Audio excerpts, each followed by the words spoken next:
بصوا يا جماعة، احنا عندنا عزومة بكرة. معزومين يعني عند حد من قرايبنا.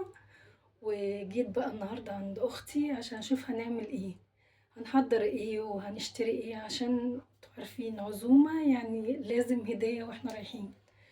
فجيت قلت لها يا سمر، ايه هنعمل، ايه هناخد ايه معانا، الحاجات بقى اللي انتوا عارفينها، الطقوس ايه بتاعت المصريين دي.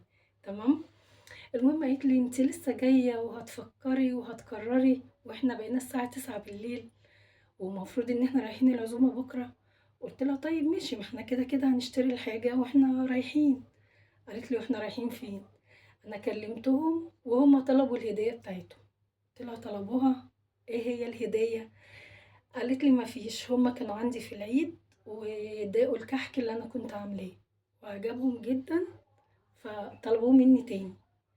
قلت لها تاني؟ طب ما هم لسه واكلينه. قالت لي لا، هم عايزين كحك تاني من اللي انا عملته في العيد. قلت لها طب هنعمل ايه؟ ده الكحك ما شاء الله خلص واتفرق، هنعمل ايه دلوقتي؟ راحت داخله المطبخ وقالت لي هنعمل ايه، انا خلاص عملت. فانا بقى خطفت من وراها الكحك وهي بتعمله، وقلت اعمل لكم بيه فيديو، وهعمل لكم فيديو تاني ان شاء الله بعد ما يستوي، وهخليها بقى هي تقول لكم على المقادير بتاعته وعلى التركاية بتاعتها وعلى الحاجات اللي هي ما بتقولهاش لحد. ماشي.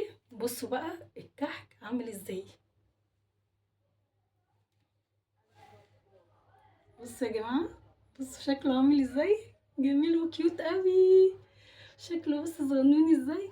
والله والله الريحة ما عايزة اقول لكم، والطعم طبعا جربته في العيد.